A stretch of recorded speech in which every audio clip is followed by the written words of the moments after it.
వెళ్ళిన పని వారు చెప్తాడు, మా యజమానుడు యథార్థవంతుడు, భక్తి కలిగిన వాడు.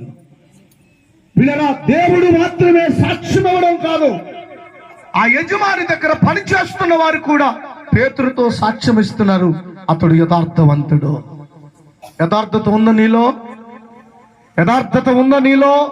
15వ అధ్యాయం తెలుసు కదా, కీర్తన గ్రంథములు అంటారు, యెహోవా నీ గుడారముల అతిథిగా ఉండదగిన వాడెవడు, నీ పరిశుద్ధ పర్వతం మీద నివసింపదగిన వాడెవడు. చదవండి ఆ మాట, చదవండి 15వ అధ్యాయం 1-2 వచనాలు. అతిథిగా ఉండదగిన వాడెవడు, పరిశుద్ధ పర్వతముల మీద నివసింపదగిన వాడెవడు.